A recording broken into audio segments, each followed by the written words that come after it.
Som. Gente, boa noite. Boa noite, boa noite. Todo mundo me ouvindo? Boa noite, pessoal de fora. Eu queria primeiramente agradecer. Eu era feliz quando eu falava fora do tempo, cara, sinceramente. Eu já fui feliz. Eu queria agradecer a presença de todo mundo, de todos e de todas aqui, nessa terça gostosa, quente, cheia, para a gente receber uma pessoa tão querida quanto a Duda Salabert.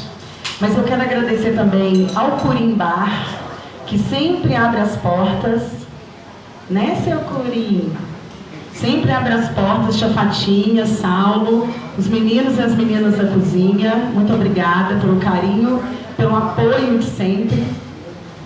Eu queria agradecer a pessoas, né, como Marcela, Ricardo, eu não vou citar todos os nomes que eu sempre esqueço, o pessoal do Samuel, Taizinho, todo mundo que vem, que sempre colabora, que sempre fortalece, que sempre está junto com a gente na militância, e isso para a militância é uma coisa muito importante, a gente saber que a gente vai olhar para o lado e vai ver pessoas ao nosso redor que militam não só pelas causas, mas pelos valores que a gente carrega no peito. Então, muito obrigada pela presença de cada um de vocês aqui hoje.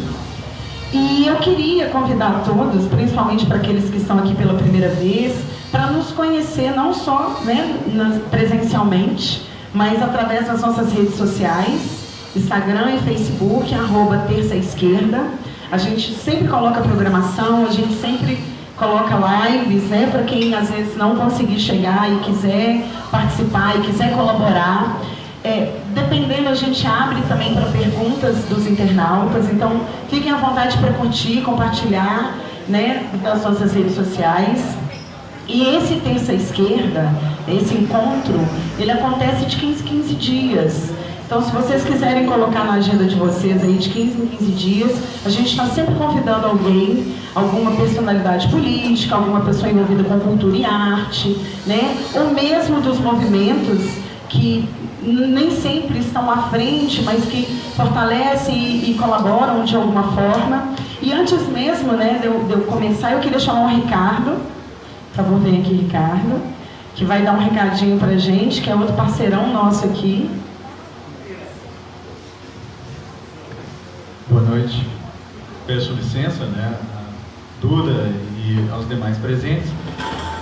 Nós somos uma bacia hidrográfica, né, bem plural em toda a região de Venda Nova, Norte e Nordeste.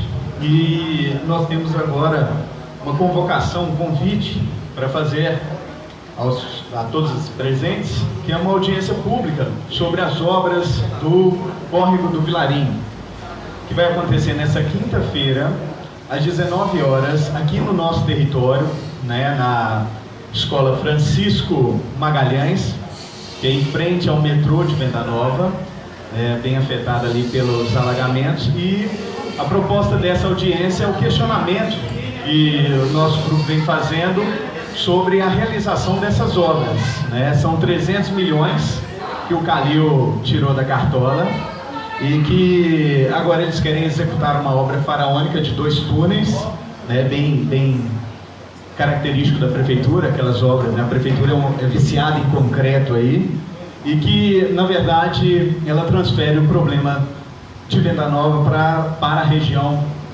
norte de Belo Horizonte, do Isidora ali. Então a gente precisa aí de uma força total de vários movimentos, de várias pessoas, né, de todo mundo, que mesmo que não seja aqui da região, mas que isso seja símbolo aí também de uma luta, né, de um alinhamento.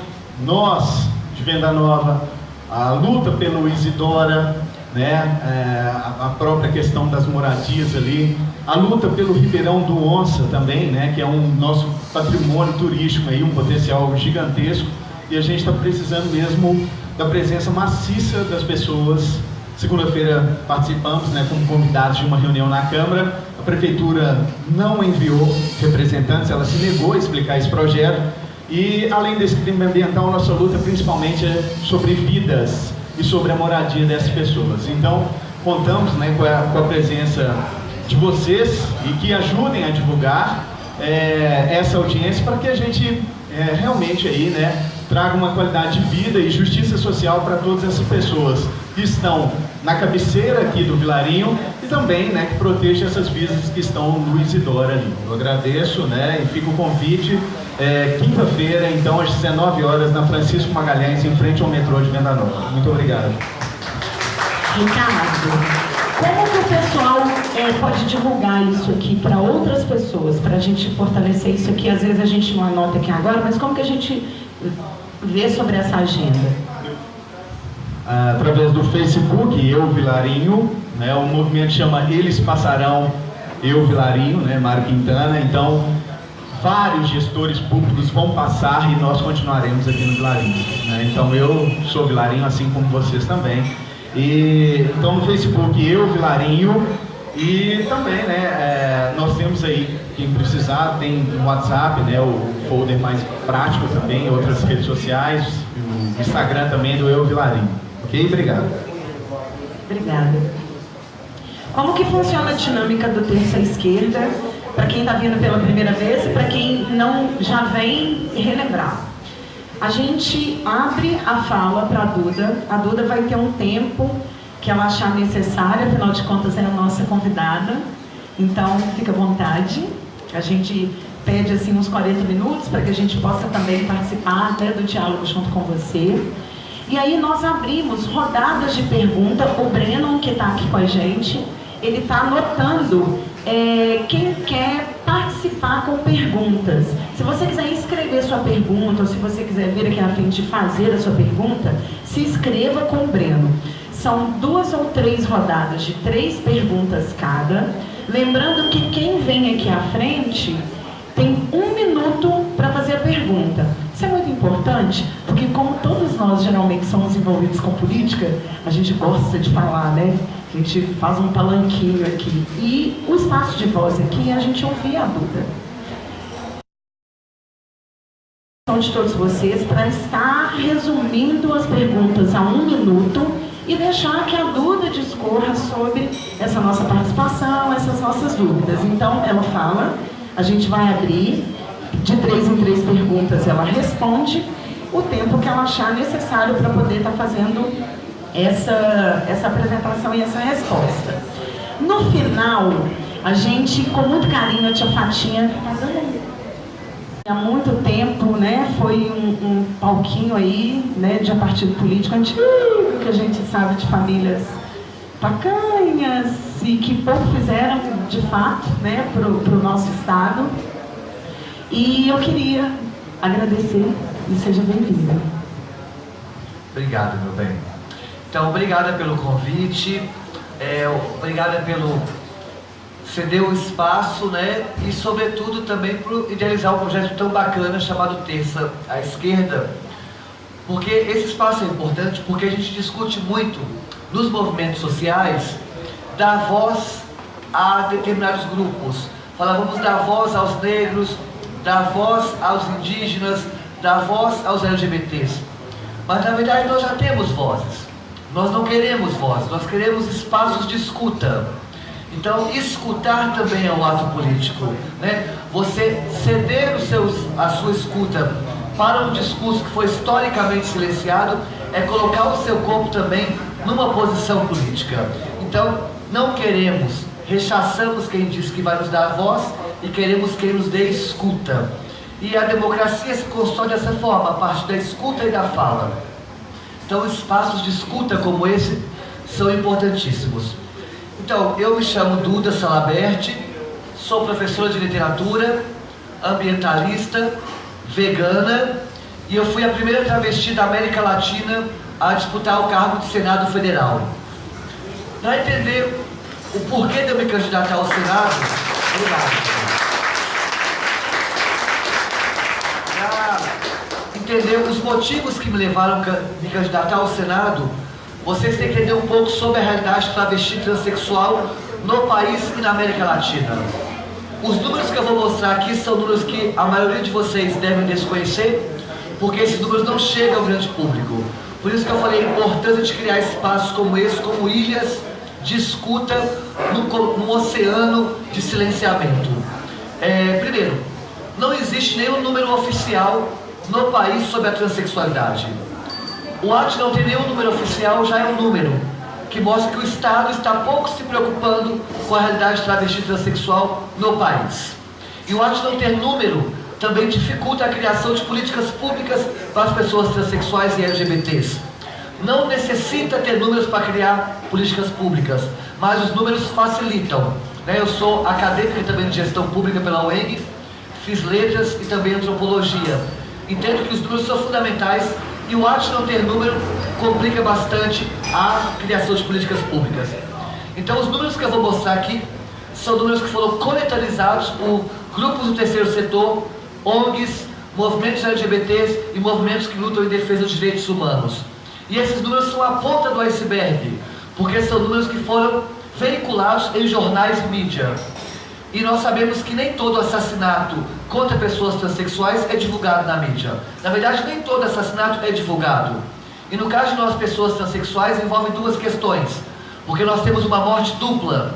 Há uma morte física, quando ela acontece, e há uma morte simbólica. Porque os jornais, quando divulgam, dificilmente respeitam a nossa identidade e insistem em nos tratar no masculino. Então, os números que eu vou mostrar aqui são números que nos trataram respeitando a nossa identidade de gênero, que é a ponta da ponta da ponta do iceberg. Então, começando, o Brasil, há 11 anos consecutivos, é o país que mais mata transexuais do planeta. Há 11 anos consecutivos, e a cada ano que passa tem aumentado de 10 a 15%. E aí, antes que você diga, mas nós também somos o país que mais mata policial, somos também o país que mais mata mulheres, mas no caso da transexualidade há uma especificidade. Que nós somos o país que mais mata, mas só para vocês entenderem, os 5 países que mais mataram pessoas transexuais em 2016 durante o ano. Em quinto lugar foi a Argentina com 7 assassinatos. Quarto lugar, a Bolívia com 10 assassinatos. Terceiro lugar, os Estados Unidos com 25 assassinatos. Segundo lugar, o México com 56 assassinatos. Primeiro lugar, o Brasil com 171 assassinatos subnotificados. E desses 171, 83% deles ocorreram com uma violência exagerada, que significa paus enfiados no ânus, corpo dilacerado, braço para um lado, seio para o outro. Dificilmente uma travesti é morta com um tiro só. Dificilmente uma travesti é morta com uma facada só. 83% dos assassinatos que ocorreram no ano passado foram dessa forma: paus enfiados no ânus, corpo dilacerado, braço para um lado, seio para o outro. E eu falo isso não só porque o mapa da violência trans mostra isso, mas eu também, enquanto presidenta de uma ONG, estou cansada de pelo menos uma vez por mês ter que ir no IML da Gameleira para reconhecer os corpos. E os corpos, em sua maioria, aparecem dessa forma. Repito: paus enfiados no ânus, corpo dilacerado, braço para um lado, seio para o outro. A nossa maior luta hoje é que nos matem só com um tiro, que nos matem só com uma facada, que não arranquem nossos corações, como aconteceu, por exemplo, no último assassinato divulgado em Campinas, em que a pessoa arrancou o coração transexual, guardou o coração, e quando foi entrevistada ela disse: eu matei e arranquei o coração porque ali era o que havia de pior, que somos nós transexuais. Então, 83% com a violência exagerada. 80% das travestis assassinadas eram travestis negras, o que mostra uma violência interseccional. No mesmo corpo casando classe, gênero e raça. 80% das travestis assassinadas eram travestis negras. 83% com a violência exagerada. E mais, 91% das travestis de Belo Horizonte não concluíram o segundo grau. Se 91% das travestis não concluíram o segundo grau, é porque a escola é também espaço de reprodução de ódio, violência e intolerância. A escola é o espaço para a cristalização do ódio. Não fale em 10%, é 91%. Raramente uma travesti conclui o segundo grau. Então não existe evasão escolar, existe expulsão escolar. Porque o nosso modelo de educação é um modelo falido. É um modelo antidemocrático, porque a educação que nós criamos, ela é uma ferramenta para privilegiar os privilegiados e excluir os excluídos. Nós criamos um modelo de educação que quer exclusivamente privilegiar os privilegiados. Basta ver que no Brasil, apenas 1,33% das pessoas que formam medicina são pessoas negras. Se só 1,33% das pessoas que formam medicina no Brasil são negras, é porque o modelo educacional brasileiro é um modelo fracassado, antidemocrático, excludente, elitista e intolerante.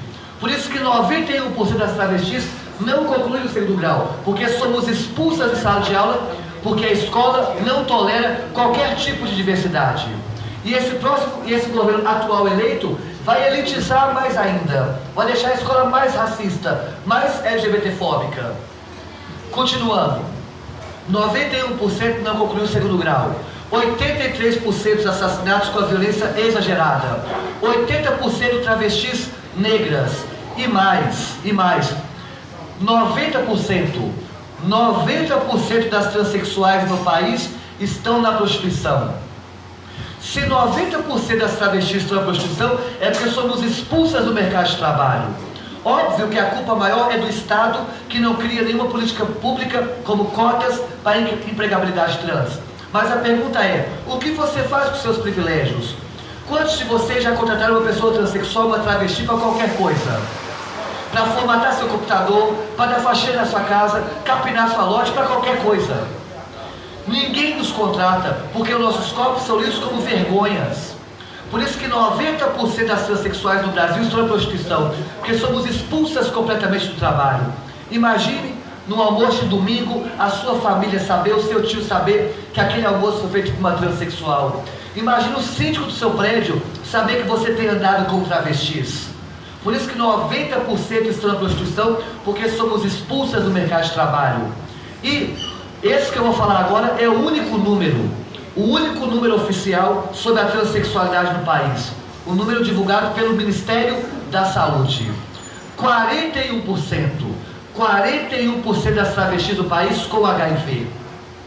Este é o único número oficial. 41% das transexuais no Brasil com HIV. Ou seja, a cada 2 travestis que você vir, possivelmente uma está com HIV. Nem o pior país da África você vai encontrar um grupo populacional com essas estatísticas. Repito, o único número oficial sobre nós é 41% com HIV. 91% não concluiu o segundo grau. 90% na prostituição. 83% dos assassinatos com uma violência exagerada. E 80% das travestis executadas, travestis negras.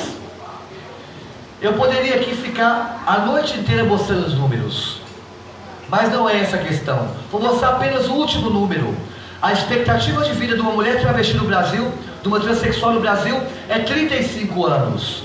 35 anos é a nossa expectativa de vida. E aí eu descobri que nós estamos numa situação privilegiada, porque mês passado eu estava no ELA, que é o Encontro Latino-Americano de Feminismos, que ocorreu em Buenos Aires. E aí nós criamos lá um parlamento 100% feminista, com parlamentares de toda a América Latina, mulheres. E aí, conversando com as companheiras, elas disseram que nós somos privilegiadas, porque aqui só 90% é na prostituição. Na Colômbia é 99%. Aqui nossa expectativa de vida é 35 anos. Na Guatemala é 27 anos. Ou seja, o Brasil é um país privilegiado para ser transexual, porque aqui é só 41% com HIV. Só 41% com HIV. E aí você me pergunta, Duda, o que tem por trás desses números? O que há por trás desses números é um projeto de sociedade. É um projeto de asepsia social. Um projeto de higienismo social. Porque os nossos corpos são lidos como sujeiras. Porque as religiões nos tratam como pecado. A ciência nos trata como doença. E a sociedade nos trata como sujeira. Os 3 discursos estruturantes de poder nos colocam como o que há de pior. O que há de pior para a ciência, para a medicina? As doenças. Nós somos patologizadas. O que há de pior para a sociedade? Sujeira. Nós somos vistas como sujeiras sociais. E o que há de pior para as igrejas? O pecado. Nós encarnamos o pecado. E esse projeto de asepsia social nos tira de todos os espaços. Nem direito ao sol é dado a uma travesti. Porque dificilmente você vai ver uma travesti durante o dia, pela manhã comprando pão na padaria. Nem direito ao sol nos é dado. Porque quando saímos na rua, os olhares que nos olham são olhares que nos exotificam, nos hipersexualizam, nos coisificam e nos ridicularizam. Então, em vez de enfrentar olhares que nos ridicularizam, hipersexualizam e coisificam, preferimos ficar em casa. Só nos é dada a esquina de madrugada. E mesmo assim a esquina de madrugada não foi dada, porque nós tomamos de assalto. Porque se fosse depender de vocês, nem na esquina nós teríamos. Porque estou cansado, enquanto presidente de ONG, ter que disputar espaço de esquina com os bairros. Por exemplo, aqui no Dona Branca, onde tem um ponto histórico de prostituição, Santa Branca, um ponto histórico de prostituição, um ponto de resistência travesti transexual, um dos poucos espaços do Estado onde as travestis conseguem ganhar dinheiro, a comunidade insiste em fazer abaixo-assinado, chamar o BOP para tacar spray de pimenta nas meninas. Então, a prostituição foi um dos poucos espaços que conseguimos. Porque se dependesse de vocês, nem a prostituição nós teríamos mais, nem as esquinas teríamos mais. E aí vocês que ao mesmo tempo vão culpabilizar a prostituição, demonizar a prostituição, são as pessoas que não nos contratam. Ninguém aqui nos contrata. Igual diz, quantos de vocês já contrataram uma transexual para qualquer coisa? E aí vocês que não contratam querem nos expulsar também da prostituição. Para nós transexuais, a prostituição é um dos poucos espaços para dinheiro. Dos poucos. Por isso, para nós, a prostituição é quase que sagrada. Quase que sagrada. Mas, além disso tudo, o que há por trás da questão desses números que eu falei é um genocídio. O que há no Brasil é um genocídio contra transexuais. E eu falo genocídio, não é no sentido vulgar da palavra. Não é no sentido popularesco da palavra. É genocídio no sentido técnico. Genocídio é um crime internacional. O país que comete um genocídio tem que ser punido pela ONU, com sanções econômicas. E era para o Brasil ser punido, mas nem a ONU vai se preocupar com nós pessoas transexuais. E quando eu falo genocídio, são 5 critérios. Se fossem 171 critérios, estaríamos em todos. Mas eu vou ler os 5 critérios segundo a ONU para se configurar um genocídio. Primeiro critério para, segundo a ONU, se configurar um genocídio. Lembrando que estados genocidas, como foi o Estado alemão, tem que ser punido com sanções econômicas. E era para o Brasil há décadas ser punido pelo genocídio contra as pessoas transexuais. Então, o primeiro critério para se configurar um genocídio segundo a ONU: assassinatos de membros do grupo. Isso é tranquilo. Nós somos o país que há 11 anos consecutivos mais mata transexuais do planeta. Segundo critério, segundo a ONU, para se configurar o genocídio: dano grave à integridade física ou mental de membros do grupo. Dano grave à integridade física ou mental de membros do grupo. Eu sou presidente de uma ONG que oferece educação gratuita para as pessoas travestis e transexuais de Belo Horizonte. E por essa ONG nós criamos a primeira casa de acolhimento de pessoas transexuais em situação de rua. No primeiro dia da ONG, no primeiro dia de aula, um homem trans, ao pisar em sala de aula, ele desmaiou. Ele desmaiou ao pisar em sala de aula. Porque pisar em sala de aula significa entrar em contato com seus maiores traumas, seus maiores dramas, seus maiores pesadelos. Eu pergunto, tem dano psicológico maior ao grupo de não poder pisar em sala de aula? Porque pisar em sala de aula significa entrar em contato com seus maiores medos. Por isso que a UFMG, que mapeou as travestis de Belo Horizonte, mostrou que 30% das transexuais de BH nunca mais querem pisar numa sala de aula. E elas estão certíssimas em nunca mais querer pisar em sala de aula, porque a escola é o espaço de cristalização da violência. Por isso que 91% das transexuais não concluíram o segundo grau em BH. Terceiro critério, segundo a ONU, para se configurar um genocídio. O programa é 15 reais. 15 reais. Eu falo, olha, mais não. Pagar bem não é pagar 50 reais a mais. Pagar bem é pagar 5 reais a mais. 5 reais a mais. E aí eu pergunto, o que passa na cabeça desses homens que falam, se eu te pagar 5 reais a mais, você me chupa sem camisinha? Coisas como humanas. Tanto é que nós somos humanas, se você perguntar qual que é a maior reivindicação do movimento transexual da América Latina, a nossa maior reivindicação ainda é nome, banheiro e identidade. Nossa maior pauta na América Latina é banheiro. Eu pergunto, quantos de vocês aqui, a maior luta da sua vida é conquistar o banheiro? Discutindo qual banheiro eu vou usar. Há 4 anos o Supremo Tribunal de Justiça está discutindo qual banheiro eu vou usar. E o juiz pediu vista porque ficou na dúvida.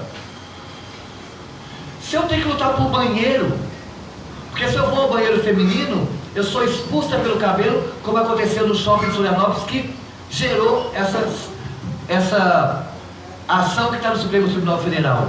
Mas se eu vou no banheiro masculino, vocês mulheres não têm noção do que os seus parentes fazem conosco no banheiro.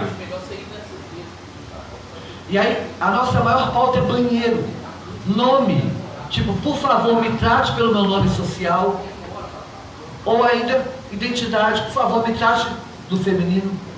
Se nós lutamos por nome, banheiro e identidade, é porque o trinômio mínimo para reconhecer nossos corpos como humanos ainda não foi dado. Quarto critério para se configurar um genocídio segundo a ONU. Medidas destinadas a impedir o nascimento no seio do grupo. Medidas destinadas a impedir o nascimento no seio do grupo. Eu sou uma travesti, uma mulher transexual, lésbica. Eu sempre me interessei sexual e afetivamente por mulheres. Nunca tive interesse sexual ou afetivo por homens. Porque como a pauta lésbica é uma pauta pagada socialmente, não se discute a questão lésbica, nem sabe que lésbica existe, quanto mais as mulheres lésbicas transexuais. Mas enfim, assim como as mulheres cisgêneras podem ser lésbicas, as transexuais também. Eu sou uma mulher transexual lésbica, nem sou bissexual, sou exclusivamente lésbica. Sou casada há 7 anos, estou com minha companheira há 11 anos. E aí, como eu dou aula no colégio particular, e eu e minha companheira tivemos ter um filho ano passado, já que nós vamos ter um filho, eu vou parar de me hormonizar e vou buscar outros procedimentos cirúrgicos. Então tem 2 anos que eu não me hormonizo, então eu vou colocar silicone. E aí eu tenho dinheiro, dou aula no colégio particular, dou aula no colégio de elite, tenho um salário privilegiado, tenho dinheiro para colocar silicone onde eu bem entender, então eu fui no médico colocar silicone. E aí quando eu fui colocar silicone, o médico imprimiu os laudos que são necessários para colocar silicone. Os laudos por quê? Porque nós somos ainda patologizadas. Nós estamos no CID. O CID é o Código Internacional de Doença. Nós ainda somos doença para a OMS. Ainda somos doença para a Associação Internacional de Psiquiatria. E aí, como eu busquei colocar o silicone há uns 4 meses atrás, até 4 meses atrás nós éramos doença mental. Agora a medicina concluiu que nós não somos mais doença mental. Nós somos doença sexual. Mas na época era doença mental. Então eu exigi o laudo psiquiátrico. O psiquiatra tem que carimbar e autorizar eu fazer qualquer coisa no meu corpo. Porque como eu sou uma transtornada mental, eu não tenho controle nenhum sobre minha faculdade mental, precisa do médico carimbar e dizer o que eu devo fazer ou não. Mas esse laudo é mais tranquilo, não é esse o problema. O problema é o segundo laudo. A OMS, que é a Organização Mundial de Saúde, e a Associação Internacional de Psiquiatria, elas exigem que qualquer mudança que eu faça no meu corpo, o meu sistema endócrino seja igual ou parecido ao de vocês, mulheres cisgêneras. O meu sistema endócrino ser igual ou parecido ao de vocês, mulheres cisgêneras, significa 3 coisas. Primeiro, castração química. Eu tenho que tomar uma dosagem hormonal tamanha que vai me caçar quimicamente. E aí é curioso porque o Bolsonaro e o Feliciano defendem abertamente castração química para detentos. Nossa, que absurdo, de fato é um absurdo. Mas eu sou caçada quimicamente pelo Estado, sou caçada quimicamente pela OMS, isso é um protocolo internacional. E ninguém vai fazer manifestação contra a minha cassação química. Segunda coisa significaria perder meus direitos reprodutivos. Eu ficaria estéril. E é um quadro possivelmente irreversível. E além de estéril, perderia completamente minha libido, meu desejo sexual. Você tem que lembrar que 90% das transexuais estão na prostituição. Se 90% é na prostituição, a libido, o desejo sexual, é uma ferramenta de trabalho. Mal estado problema. E terceira coisa, significaria também a chance de trombose aumentar exponencialmente. Vou dar um exemplo concreto. Algumas mulheres aqui tomam anticoncepcional. Vocês tomam lá o Diano 35. Vocês sabem a chance de trombose que vocês têm ao tomar o Diano 35? 1 por dia. Para eu ter um sistema endócrino parecido ou igual ao de vocês, tem que tomar 3 ou 4 por dia. 3 ou 4 por dia. Problemas se eu tiver trombose. Problemas. É porque a medicina leu assim, ó. Como que nós vamos fazer para acabar com essas travestis e fazer um genocídio na América Latina? Leu assim, ó. Letra D. Medidas destinadas a impedir o nascimento no seio do grupo. Ou seja, me caçar quimicamente. Agora, se eu chegasse no médico e dissesse: eu sou homem, quero colocar silicone aqui agora. Porque ainda bem, cada vez mais está mais popular o homem colocar silicone. Para ter o peitoral mais avantajado, até para ter aqueles tanquinhos de abdômen, você pode fazê-lo via silicone. Se eu dissesse: sou homem, quero colocar silicone aqui agora, é só passar cartão de crédito. Só passar cartão de crédito. Mas como não sou um homem, sou uma mulher transexual, eu tenho que me castrar quimicamente, perder meus direitos reprodutivos, ficar estéril e ter trombose. Quinto e último critério para se configurar um genocídio, segundo a ONU: transferência forçada de membros do grupo para outro grupo. Transferência forçada de membros do grupo para outro grupo. A UFMG mapeou as transexuais de BH e mostrou que 6% das travestis de Belo Horizonte foram expulsas de casa com menos de 11 anos de idade. 6% das travestis de BH foram expulsas de casa com menos de 11 anos de idade. O que mostra que a violência que há no Brasil contra transexuais é uma violência institucionalizada.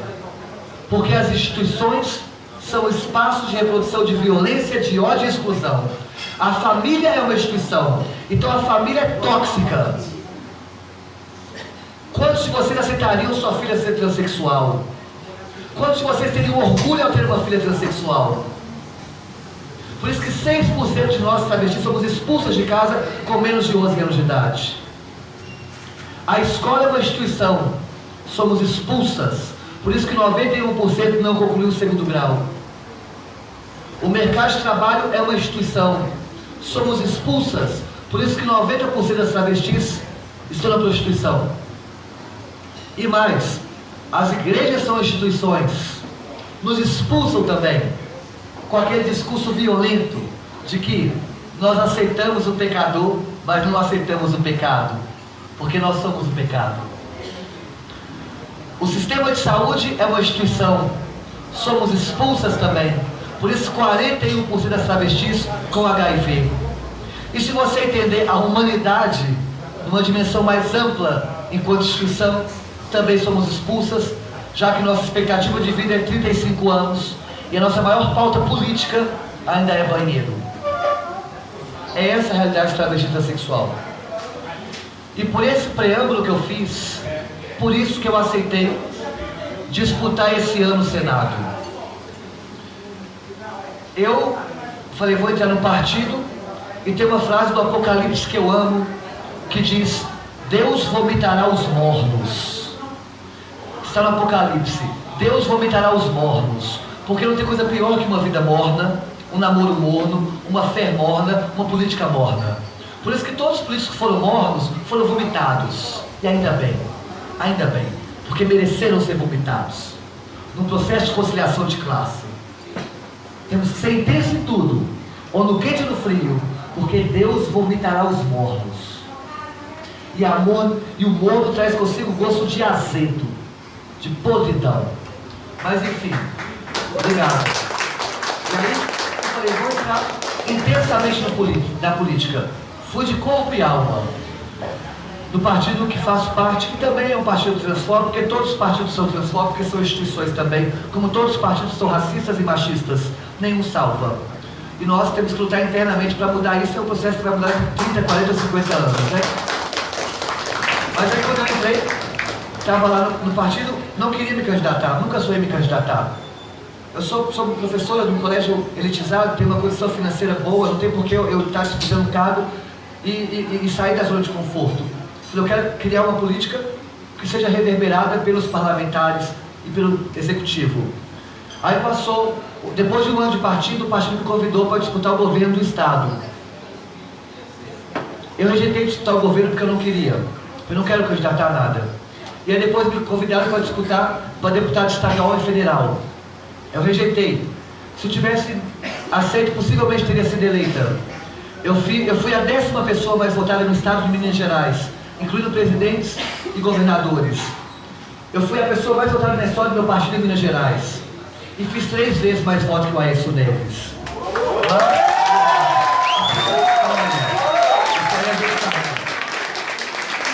E fiz mais votos que o Guilherme Boulos também. E com a Moedo também e outras pessoas. Mas, talvez eu não quero candidatar para deputado estadual federal. Eu quero que a minha bandeira seja levantada. E a minha bandeira principal não é a bandeira da transexualidade. É a bandeira da educação. Eu sou professora, sou ambientalista há mais de 20 anos. Falei, vou lutar pela educação e meio ambiente, que são minhas pontas centrais. Mas aí o partido me convidou para disputar o Senado. E eu aceitei por quê? Porque com essa crise do sistema capitalista, que nós interpretamos que é a maior crise desde 1929, nós não temos a menor dúvida que é a maior crise do capitalismo desde 1929. Não sabemos se é maior ou se será maior, mas que até então a maior é. Com essa crise do sistema capitalista, o que o capitalismo quer fazer é nos reduzir a coisa, máquina, objeto. Porque coisa, máquina, objeto só trabalha, só produz. E coisa, máquina, objeto não tem simbólico. E se nós queremos fazer uma resistência, a maior resistência política que nós temos que fazer é disputar o simbólico. Porque é no simbólico que está a fé. É o simbólico que nos faz humano. Porque máquina não tem simbólico. É no simbólico que está a fé. É no simbólico que estão os nossos sonhos. Você é do tamanho do seu sonho. Quanto mais você sonhar, mais humano você é. É no simbólico que estão nossas utopias. E quando vem o discurso pós-moderno, falacioso e mentiroso, dizer que a pós-modernidade ao fim das utopias é mentira. Elas estão vivas mais do que nunca. É no simbólico que está Dom Quixote, é no simbólico que está a poesia. Quanto mais poesia você lê, mais humano você é. E eu pergunto, quando foi que você leu a última vez uma poesia? Então nós temos que disputar o simbólico. E aí eu aceitei, porque a candidatura seria uma candidatura simbólica. Porque Senado, na sua etimologia, significa senhores. É um espaço para senhores. Tanto é que o primeiro banheiro feminino construído no Senado foi só em 2016. 2016. Porque é sempre o banheiro. Em 2016 se criaram um banheiro feminino para o Senado. Há 2 anos atrás se criou um banheiro feminino para o Senado. As mulheres tinham que sair da Câmara para poder ir ao banheiro.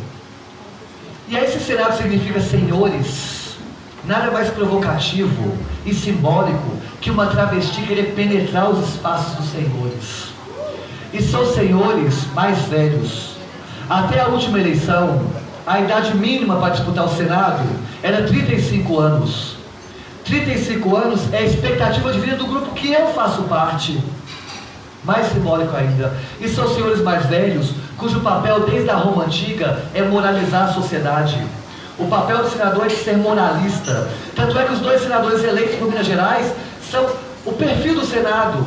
São senhores, milionários, moralistas e conservadores. Carlos Viana, que teve a campanha financiada por sócios lá da Vale do Rio Doce, que aí não quer a CPMI.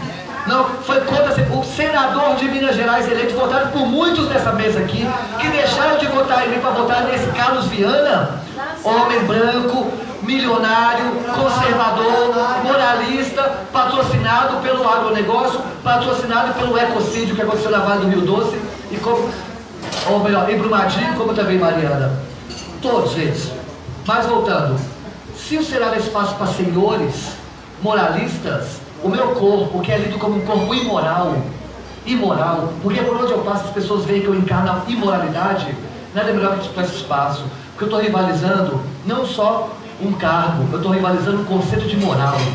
E mostrar que essa moral do Carlos Viana, do Rodrigo Pacheco, nós rejeitamos. A moral, quem são os senadores de Minas? Carlos Viana, Rodrigo Pacheco, Aécio Neves, Zezé Perrella, Anastasia, nós rejeitamos. E propusemos uma nova moral. Uma moral mais democrática, mais plural, mais simbólica. Sabia que não iria ganhar, sabia desde o início que não iria ganhar, porque primeiro que os partidos são transfóbicos, e o partido a que faço parte deu a minha candidatura R$15 mil. R$15 mil não elege nem um vereador em BH. R$15 mil não elege nem um vereador em Neves. R$15 mil. Uma candidatura histórica, que eu fui a primeira mulher transexual da América Latina a disputar o Senado. Deu só R$15 mil. Mais coisa, R$15 mil. Nós tivemos, foi a 10ª pessoa mais votada no Estado. A pessoa mais votada não é só do meu partido em Minas Gerais. E eles vão ter que engolir que a pessoa mais votada não é só do PSOL de Minas Gerais, ser uma transexual. Foi mais votos que o Guilherme Boulos, que teve campanhas milionárias. Mais votos. E fui votado em todos os municípios. Todos. 853 municípios. Por menor que for a cidade, eu tive voto. E aí tem vitórias que a urna não consegue mensurar. Que é a vitória que está no campo simbólico. Que é a seguinte: um monte de gente falou assim: Duda, meu pai não me aceita, mas diz que votei você. Eu falo: não, seu pai te aceita, ele tem dificuldade para aceitar os próprios preconceitos. E segundo, seu pai não votou em mim, seu pai votou nele mesmo, dizendo que a partir daquele dia ele pensaria a transexualidade de forma diferente. Fizemos 351.678 votos. 351 mil pessoas conseguiram expandir a consciência. E essa é a maior vitória. A maior vitória é expandir consciência. Porque eu no legislativo ia só criar leis, mas não são leis que mudam o mundo. O que muda o mundo são consciências. Nós temos uma lei que proíbe o racismo no Brasil. Quantas pessoas já foram presas por racismo? Quantas pessoas já foram presas por racismo? O que muda não é a lei contra o racismo. O que muda é uma educação qualificada, séria, que ensine que racismo é algo repugnante. Então nós temos que lutar para expandir consciência. E a consciência não está no concreto. A consciência está no simbólico. Pode criar leis da prostituição, independente se ela é hetero ou homoafetiva, é que os homens consomem prostituição. Os homens casados, os homens solteiros, os homens novos, os homens velhos, as crianças são levadas para a sua primeira relação sexual na prostituição e a gente ignora isso, a gente faz vista grossa disso porque E eu gostaria de chamar a Conceição e o Léo para poder fazerem as suas perguntas, por favor. Lembrando que é 1 minutinho, tá? Então, assim, vamos ser sucintos nas perguntas. A gente vai... Viu, Conceição? 1 minutinho. O Léo também, por favor. A Duda vai responder essas duas perguntas. São 3 pessoas? Eita. E o Ricardo Soares. Então, pode vir para cá também os 3. Conceição, Léo e Ricardo Soares. Vocês vão fazer a pergunta de vocês, a Duda vai responder, depois a gente vai voltar para as outras 1, 2, 3, 4 inscritos que estão aqui para um segundo bloco, tá bom? Boa noite. Eu quero dizer da alegria de estar aqui com vocês todos, com Duda, dizer que votei, que sinto muito contemplada na sua luta e na nossa luta.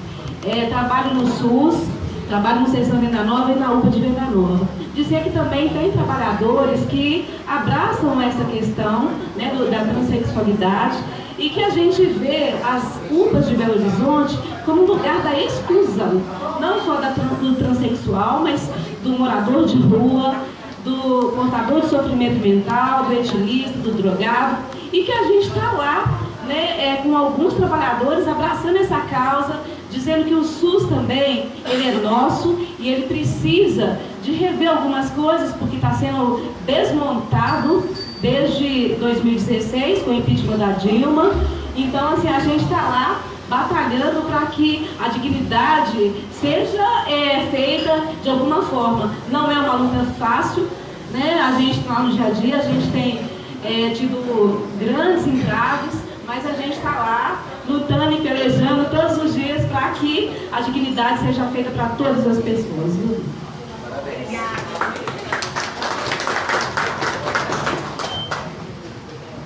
Boa noite. Só queria parabenizar pela sua votação. Eu também sou pessoal, sou filiado, e acho que o que você falou aqui foi muito importante para a gente, mas resumindo, vamos lá na pergunta. Eu moro em Santa Branca e convivo com os travestis diariamente, né? Então, qualquer lugar que eu vou, tem travesti para todo lado, bem perto da minha casa mesmo. E eu tenho visto, ultimamente, alguns morando debaixo do viaduto. Deve ter umas 4, 5 por aí, morando debaixo, bem em frente ao motel. O que a sua ONG tem feito ou pode fazer por elas?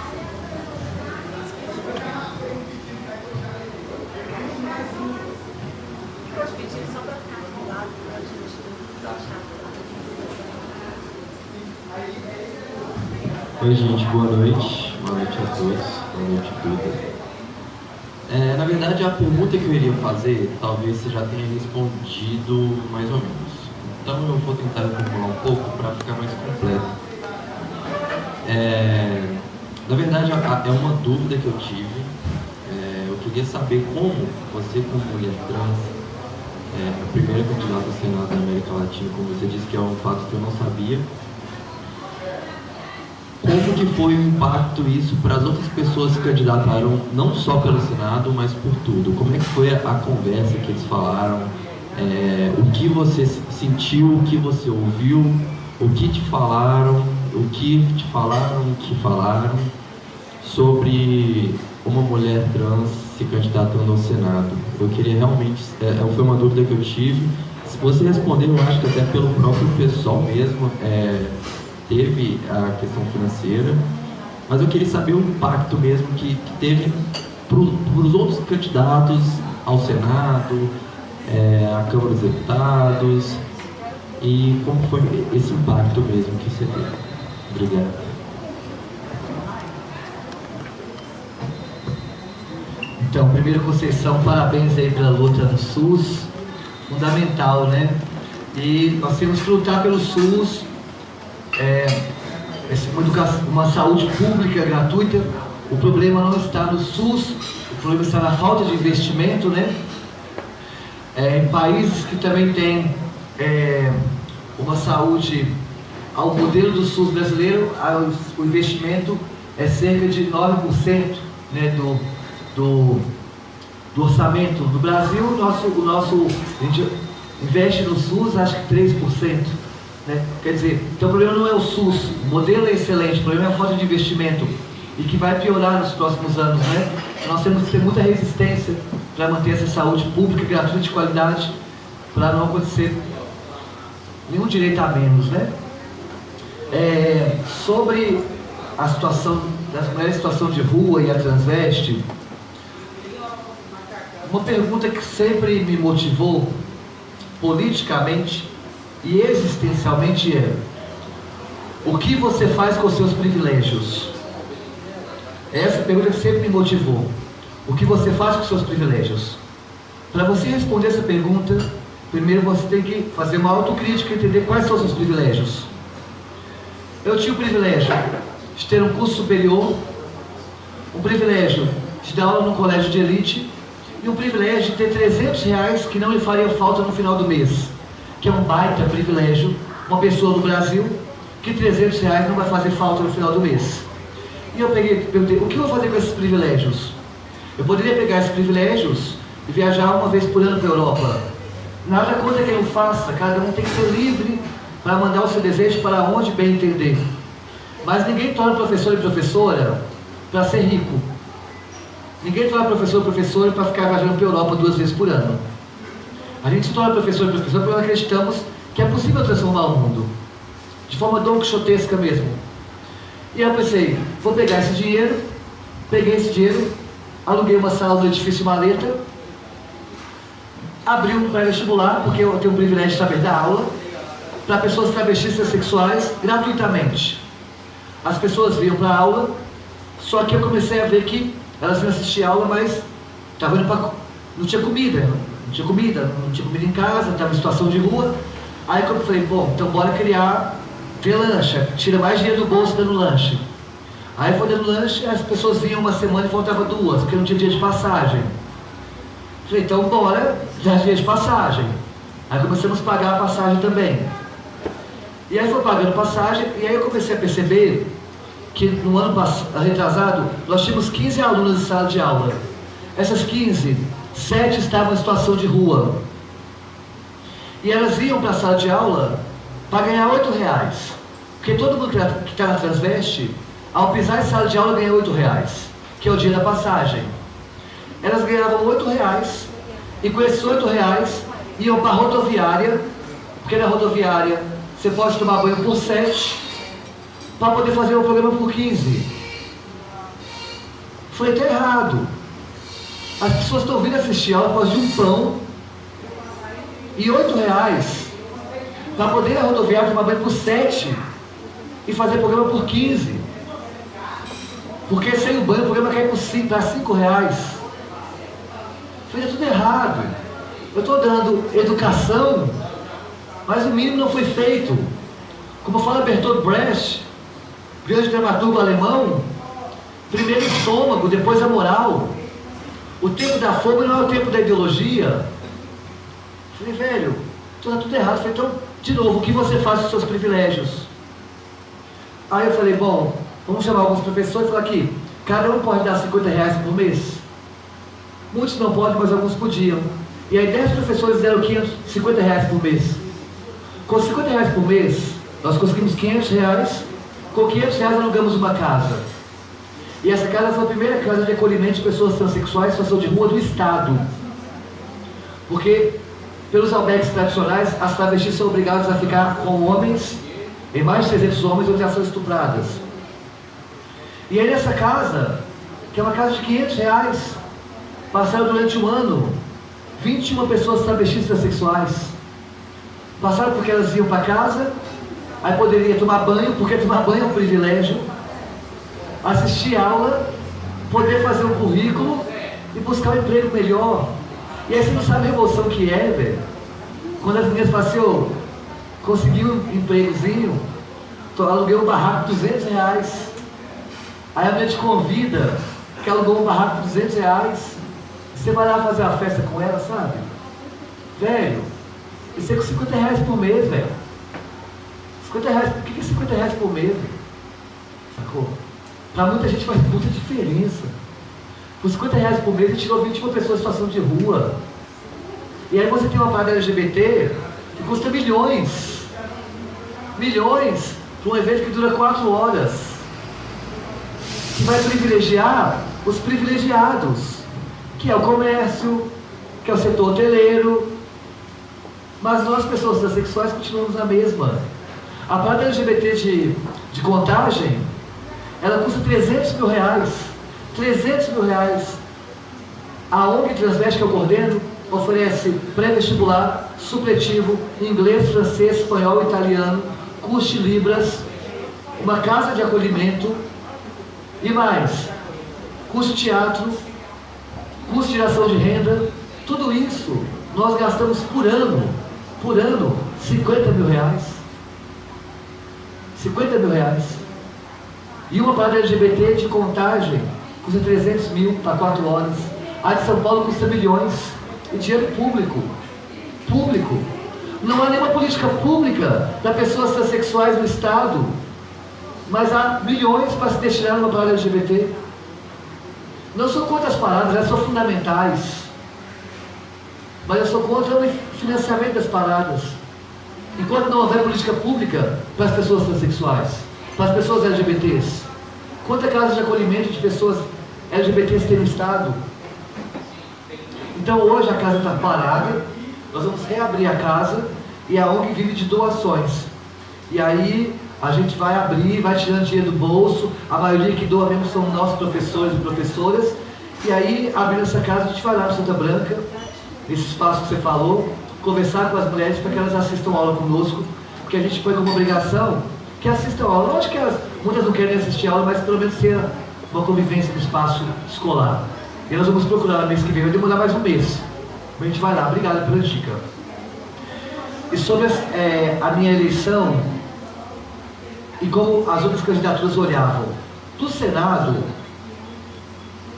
teve um problema que só teve um debate para o Senado. Antes, os debates para o Senado eram televisionados. Esse ano não teve nenhum televisionado, teve um só. E nesse um só, Carlos Viana não foi, Rodrigo Pacheco não foi, Dilma não foi. Dilma, que defende abertamente a democracia. Mas o debate é democrático. Por que ela não foi? Com medo de eu perguntar para ela que ela foi quem vetou o debate de gênero e sexualidade em sala de aula. A Dilma preferiu negociar com Marcos Feliciano e com Silas Malafaia a promover o debate de gênero e sexualidade em sala de aula. Nós fizemos com muito custo o movimento Uma Cartilha, que foi chamada de forma caricata e mentirosa de kit gay, mas não é kit gay. A cartilha é para discutir, eu estou discutindo isso com vocês aqui agora. E a Dilma falou, não vai ter. Foi ela que vetou. E eu queria saber por que ela vetou. E ela não foi ao debate. Então foi no debate só as pessoas menos votadas. E aí, não deu para saber como repercutir nos outros candidatos ao Senado. Mas o problema que eu tive na candidatura maior não foi esse. Foi que eu fui a uma parada LGBT de BH e na parada eu estava com uma blusa com 4 palavras que o cidadão de bem normalmente odeia. Estava escrito na minha blusa: professora, travesti, lésbica e vegana.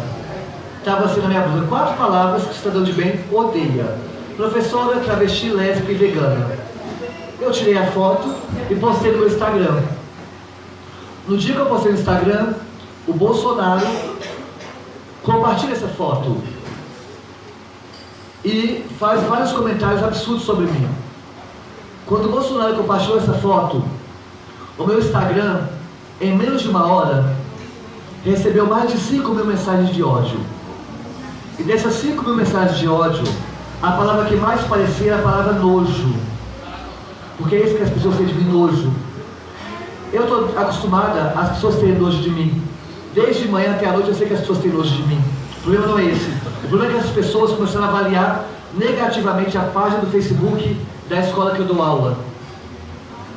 Começaram a mandar e-mail para o colégio exigindo minha demissão. Começaram a convocar manifestações na porta do colégio exigindo minha demissão. E eu sabia e sei que posso ser demitida. E sei que se eu for demitido, dificilmente o colégio vai me contratar. O que derruba completamente esse debate de meritocracia que nunca existiu. Meritocracia existe para pessoas privilegiadas. Se você é privilegiado e tem pós-doutorado, você vai se dar bem, óbvio. Mas eu fiz letras, fiz antropologia e estou formando gestão pública. 3 experiências acadêmicas. Dou aula há 18 anos. Há 18 anos dou aula nos melhores colégios do estado. Loyola, Santo Antônio, dentre outros. Só no Bernoulli eu dou aula há 11 anos, que é considerado o melhor colégio do Brasil. Eu sou no apogeu da minha profissão. Se eu fosse demitido agora, era para chover colégio me contratando. Mas eu sei que dificilmente alguém vai me contratar. Porque ninguém quer ter aula com uma pessoa transexual. Imagina você saber que seu filho, que tem 11 anos de idade, está tendo aula comigo como uma travesti. Obrigado. Mas a maioria não pensa assim. E aí, quando teve essa manifestação, possivelmente vou ser demitida. Sabia disso, mas não é demagogia minha, porque o chato, depois que você se candidata, o seu nome, a sua fala, perde a legitimidade.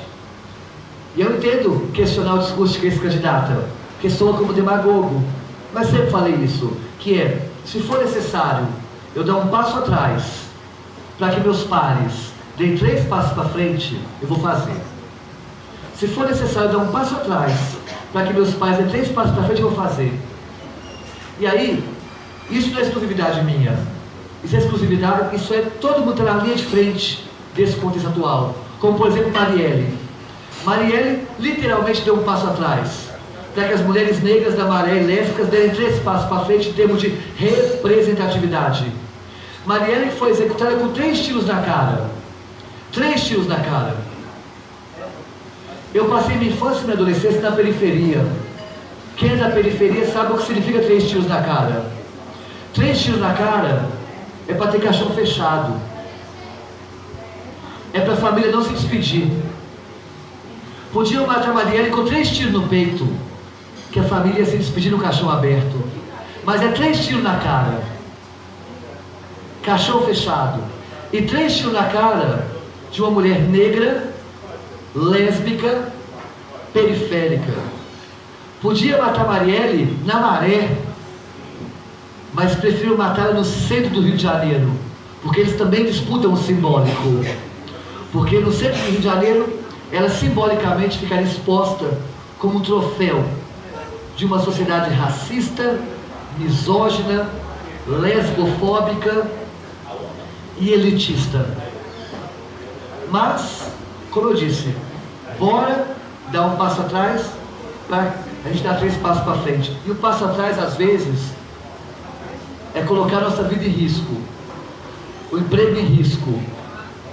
Mas a gente luta, não é por opção, é por necessidade. Quando o Bolsonaro ganhou, no dia da eleição dele, eu assisti a apuração na sede do PT. Tenho várias críticas ao PT, várias críticas ao Lula e ao governo Dilma. Mas nós temos que avançar enquanto campo. Enquanto campo. Está no nosso campo. Então bora avançar juntos. Assisti lá. E aí quando eu assisti lá, quando eu voltei para casa, a minha esposa estava numa crise de pânico, porque ela sabia o que representava para mim e para ela. Aí um carro para na frente de minha casa e começa a rodopiar e cantar pneu em frente de minha casa. Eu moro numa casa no Caiçaras.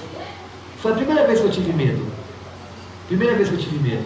O carro ficou 3 minutos na porta da minha casa cantando pneu. Sabe? Quer dizer, eles sabem onde eu moro, sabem onde eu estou. Por enquanto não causa risco algum. Para eles é só uma candidatura que disputou o Senado de uma travesti.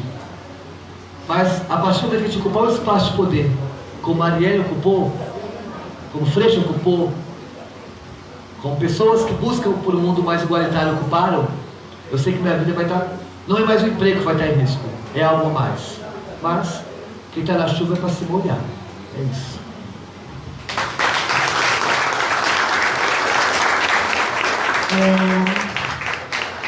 Vamos chamar aqui as outras 3 pessoas, que no caso... Ah, Duda, antes só pra gente pegar o gancho aqui da ONG, próximas a mim, eu estou falando isso bem do meu umbigo, eu conheço a Transveste, que eu já tive, assim, o deleite de conhecer, e vocês não sabem o prazer de uma travesti, acho que é essa caixa, o prazer de uma travesti de comprar estojo escolar e canetinhas para ir para a sala de aula. Tudo aquilo que foi vetado para elas na infância. Canetinhas rosas, cadernos da Hello Kitty, elas fazem questão.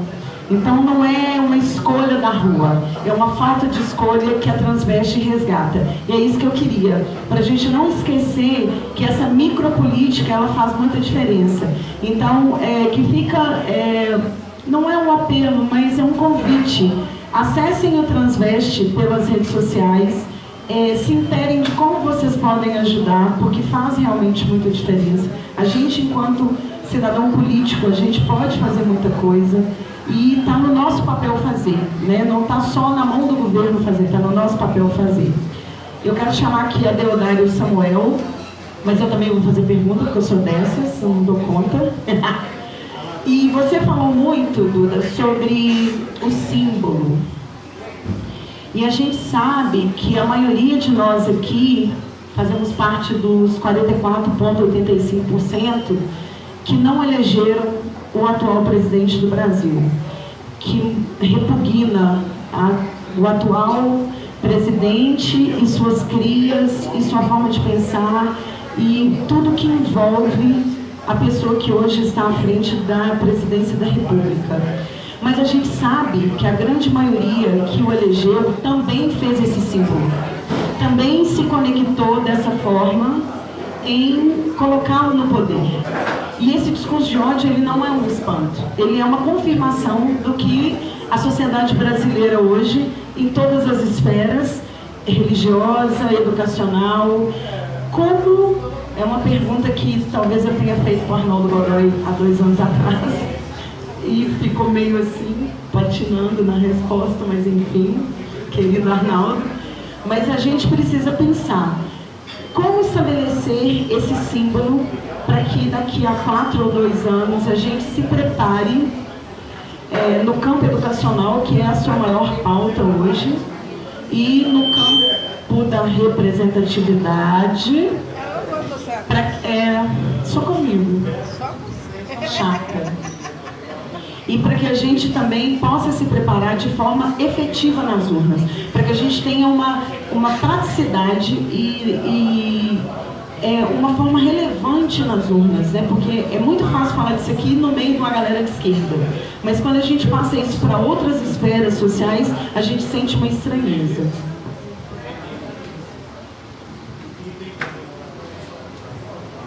Então, eu queria fazer uma reflexão. Eu acho que assim, essa questão de como que a gente se articula, faz para disputar o simbólico, né? A gente vê que a Globo disputa o simbólico o tempo todo com as novelas, mais com as novelas e com as propagandas e coisas. A gente vê que o capitalismo ele disputa o simbólico com a mercadoria, com um monte.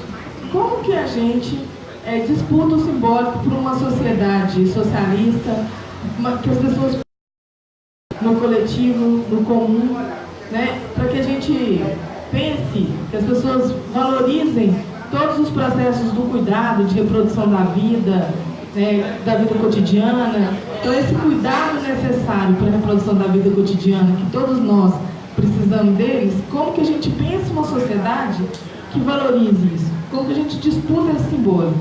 Né? E aí eu acho que também nas relações que o capitalismo também ele articulou esse processo de forma que ele conseguisse invisibilizar todo o trabalho das mulheres do cuidado, que é um trabalho fundamental para ele se sustentar, principalmente nos momentos de crise. Então ele faz um processo que ele aumenta a quantidade de trabalho necessário que as mulheres façam gratuitamente para que eles se mantenham, principalmente nesses momentos de crise. Como que a gente então articula esse simbólico, né? Com todas as questões, inclusive da sexualidade, que perpassam esse processo?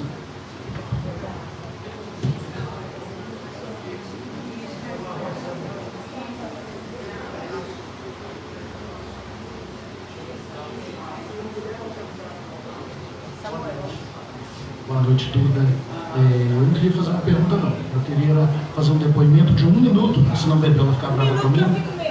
1 minuto. E eu queria dizer que a sua luta me inspirou. Tá? Eu sou branco, sou evangélico, tenho 41 anos. Eu votei em você, não votei na Dilma. Tá? Gostaria de ter mais gente que E agora, seguindo, eu só queria fazer a mínima pergunta, que é o seguinte. Só eu ter votado, nesse momento, me parece que não adiantou grande coisa. Eu quero saber como me engajar para trabalhar melhor, para te ajudar.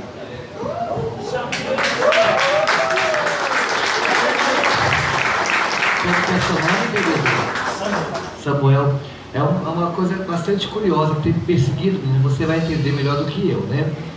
É porque esse ano eu já tive, qual que é o termo que você usou aqui? Não é depoimento, você fez uma... vamos pôr depoimento. Esse ano, minha família é bastante espiritualizada, cada uma numa água religiosa, e eu tive já momentos de experiências religiosas bastante significativas para mim. Eu vivi durante 4 anos na Umbanda, que me fez muito bem, e aí depois saí, e aí fiquei um tempo longe das religiões, mas sempre uma pessoa agnóstica, e aí este ano eu falei, este ano eu vou me espiritualizar, eu senti a necessidade, e aí eu falei, qual experiência religiosa eu vou fazer, né? E isso pode soar estranho no olhar de muita gente.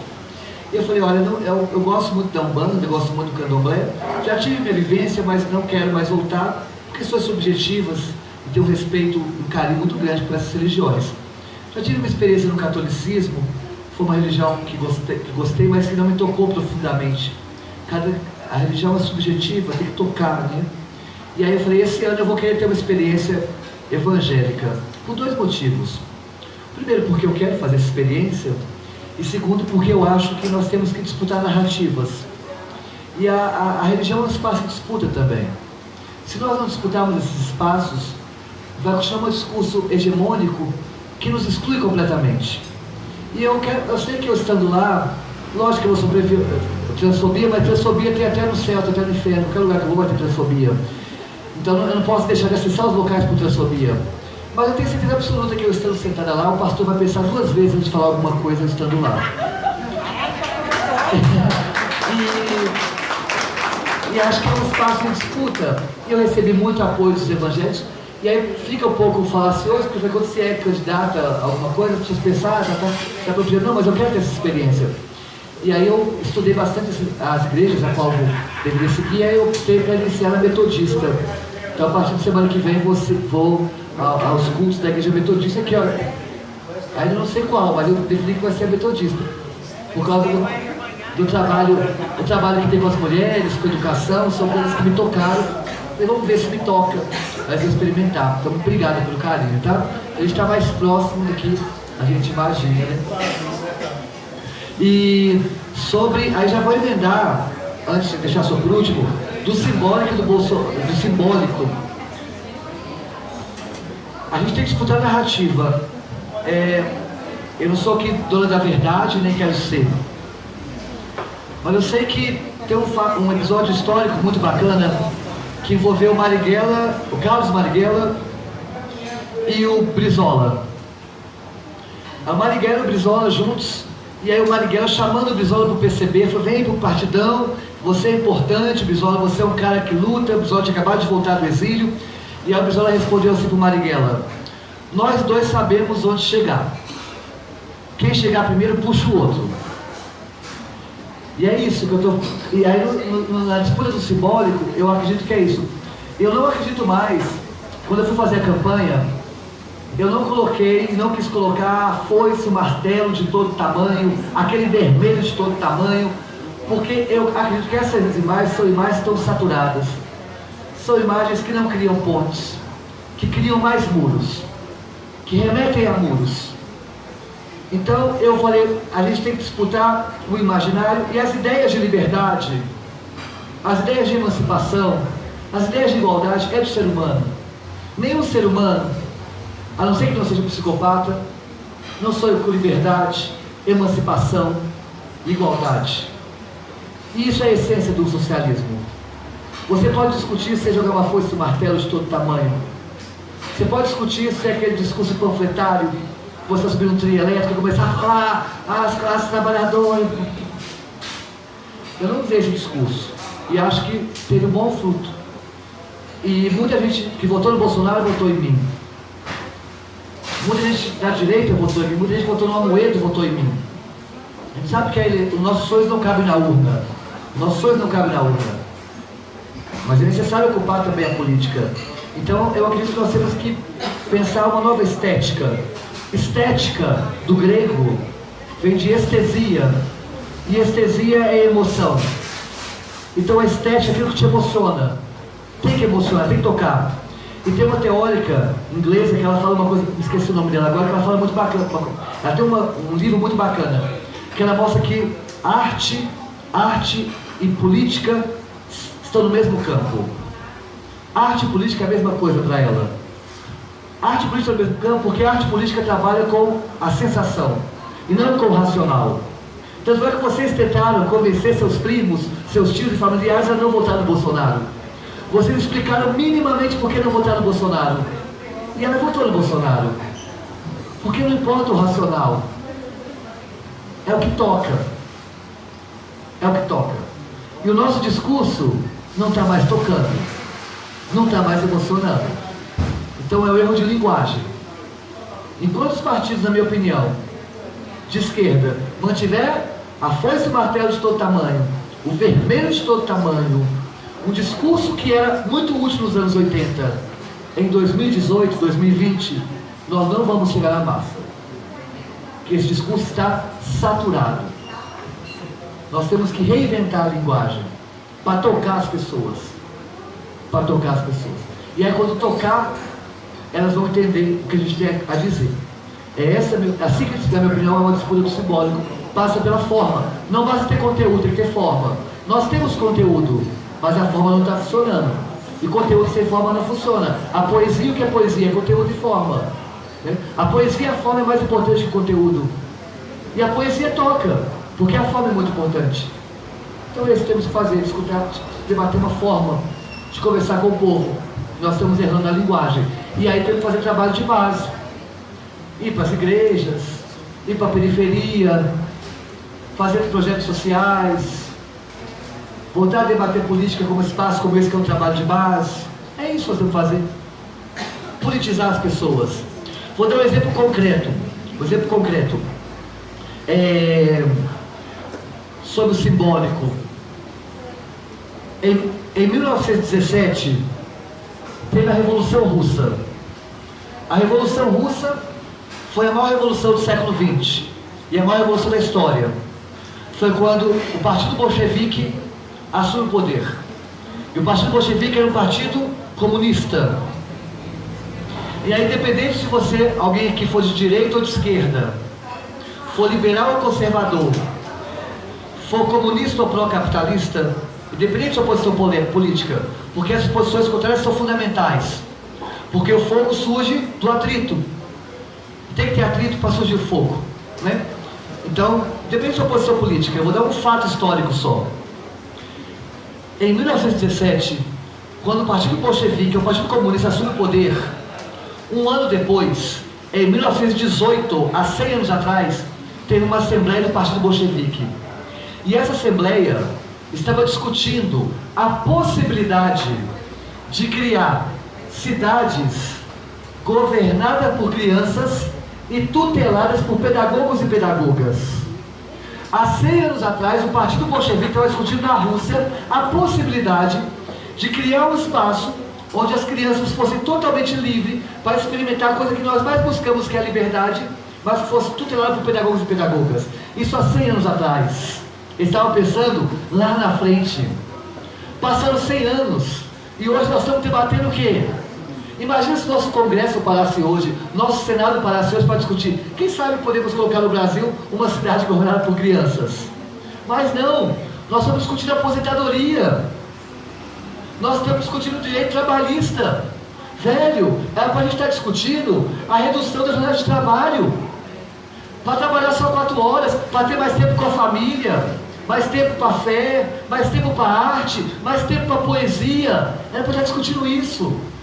E nós estamos discutindo o quê? Vamos trabalhar cada vez mais e mais. Gente, os russos, obrigado. Os russos, 100 anos atrás, estavam discutindo lá na frente.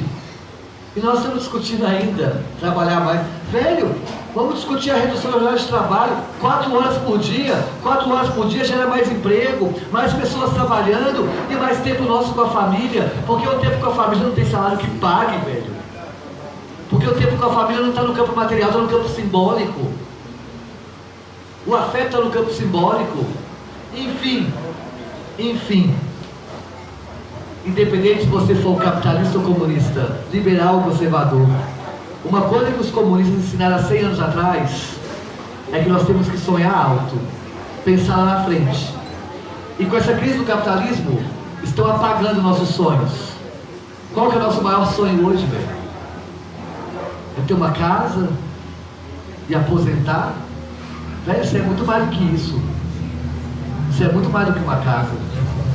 Nós somos muito mais do que isso. E a disputa tem que ser assim. Mostrar que nós temos que disputar a humanidade. E que nós somos muito mais do que eles dizem que nós somos. É isso que nós temos que fazer. Obrigado. E o que fazer em relação ao governo Bolsonaro?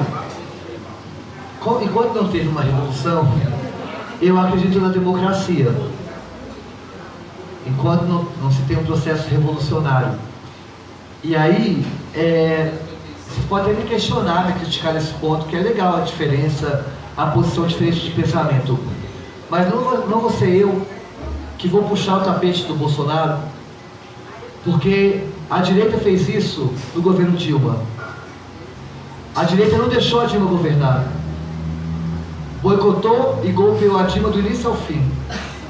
E o Brasil ficou 4 anos sem crescer. E quem mais sofre, velho, é o povo pobre.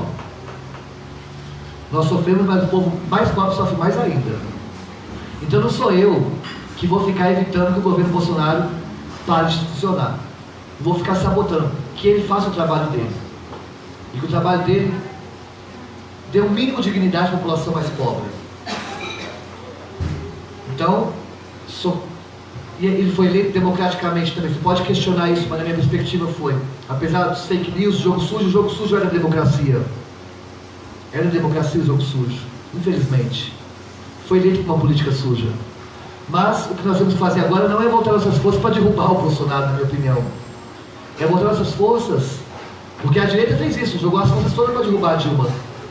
Nós temos a nossa força para fazer trabalho de base, para construir uma liderança para daqui a 4 anos. Essa liderança consiga conquistar a presença da República.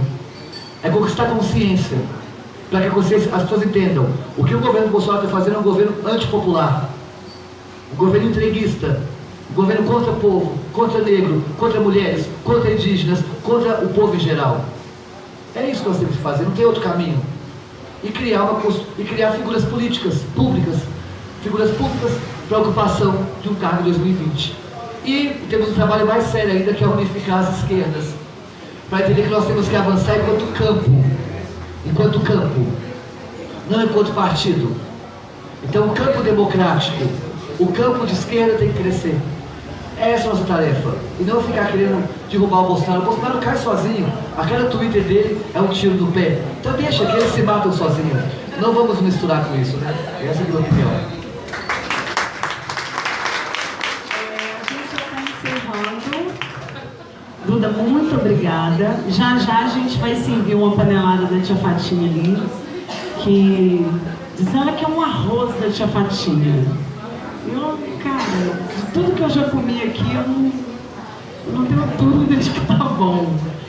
Mas obrigada a todos os presentes, obrigada a todos vocês que ficaram aqui até agora, a todos vocês que se deslocaram para estar aqui. Nos sigam nas redes sociais, Facebook, Instagram, Terça Esquerda. Né? Isso é muito importante para a gente multiplicar esse espaço de voz e diálogo. É o quê? A mãe encerrou. Cadê o meu rapaz que... Elza, vem cá. Você tem espaço para uma última pergunta?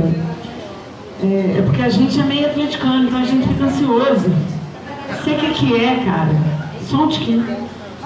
Mas eu já vou me despedir, assim, agradecendo a todo mundo, porque aí a Elza faz a pergunta, a Duda tem um momento final de fala. Obrigada mais uma vez. Né? O Terça Esquerda está aqui para esse espaço de diálogo, de interação, de exposição. É muito bom quando a gente realmente sai dessa hegemonia de vozes, mesmo que na esquerda, para que a gente possa repensar, né, e se refazer enquanto esquerda e política no Brasil. E obrigada a todos de verdade. Um minutinho. Boa noite. Para mim, eu não podia deixar de me expressar a felicidade de estar aqui, me sentir aluna diante de um professor, ainda mais encontrando velhas colegas, minha amiga Soledade aí de faculdade, quantos anos, coisa boa, né? Tá aqui mesmo. É que eu cheguei aqui, escutando a Duda, eu fiz uma ilustração. Gente, eu sou professora de artes. Eu fiz uma ilustração aqui, ó, sabe? Imitando um pouco o grito de Ednardi, sabe? Porque foi o que eu senti vontade. Eu queria manifestar isso e dizer que realmente o simbólico, com poesia, muito mais. Eu queria só falar um poema para você. A lua do meu céu, que não conhece, minguante é você, estrela polar radiante, sempre de vanguarda, nunca anacrônica. Boa noite.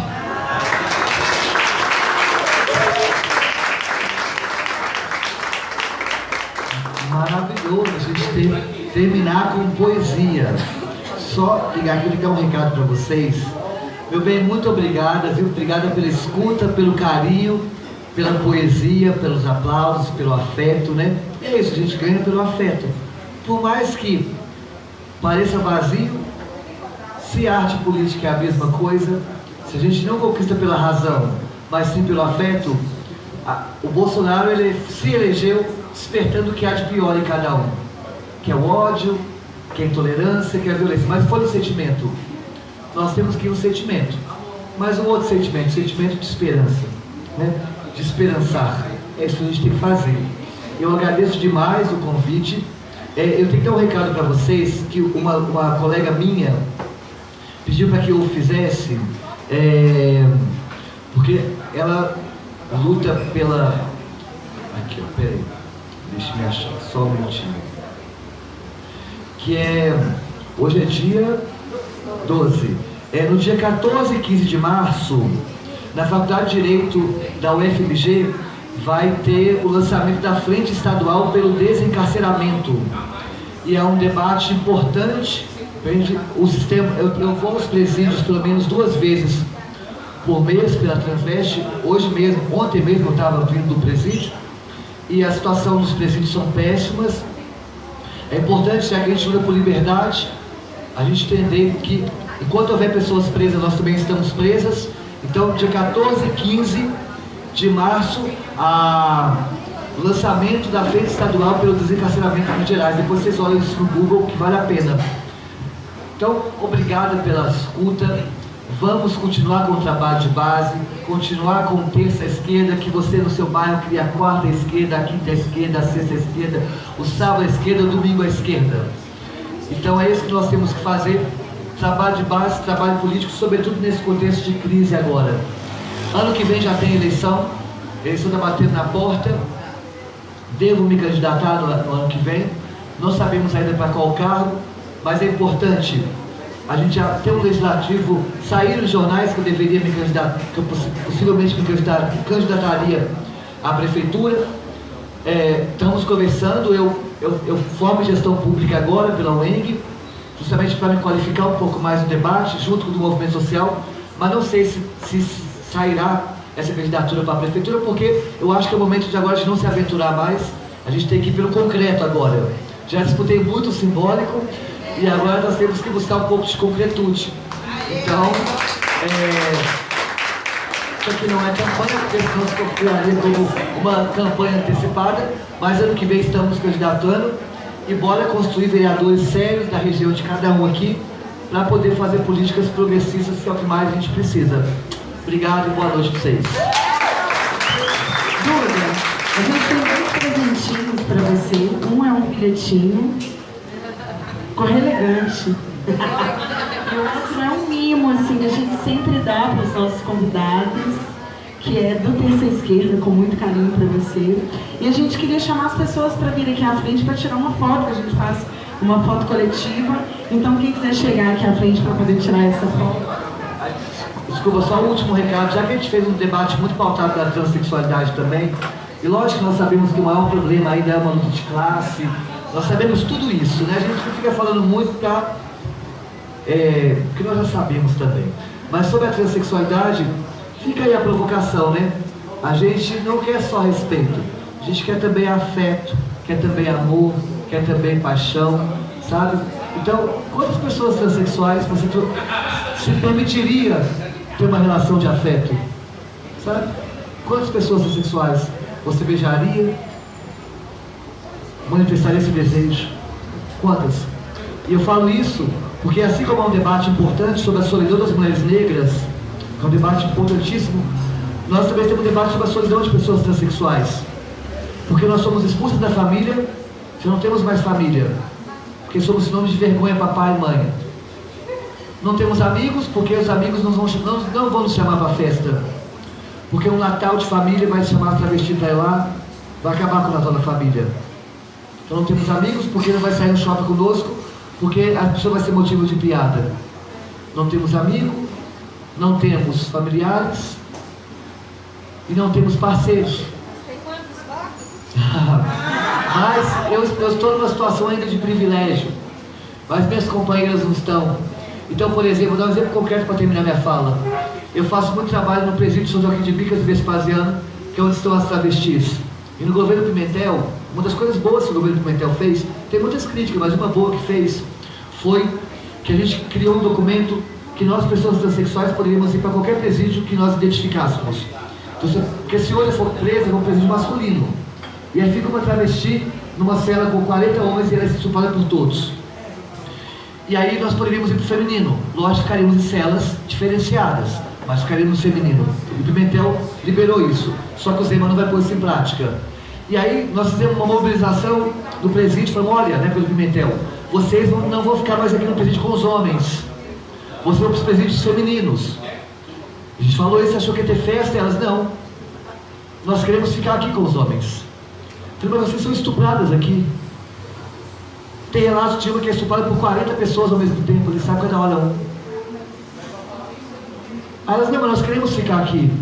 E eu demorei muito para entender que elas queriam ficar no presídio, porque lá uns poucos, é talvez o único espaço na sociedade que o homem não tem vergonha de assumi-la enquanto namorada. É um dos poucos espaços. E aí, nós discutimos aqui o feminismo, por exemplo, relações abusivas. Nós, pessoas transexuais, estamos discutindo relação ainda. E quando tiver relação daqui a 50 anos, podemos discutir se é abusivo ou não. O que vocês entendem como estupro, não é o que nós, pessoas transexuais, entendemos como estupro. Então, se a gente quer expandir consciência, que vamos expandir assim. Se o seu desejo está por uma transexual, para que manifestar esse desejo? No mato, à noite, escuro? Assume público. Assume público. Isso vai te tornar uma pessoa melhor consigo mesmo. Porque se nós somos o país que mais mata transexual, somos também o país que mais consome pornografia trans do mundo. Assuma. Você não vai ser gay por namorar uma pessoa transexual. E se for, não é problema, mas não vai ser. Você está desejando o feminino que lá está. Você está desejando uma mulher transexual. Então assuma. É isso. Obrigado. Vamos tirar foto? Quem quer chegar para tirar uma foto?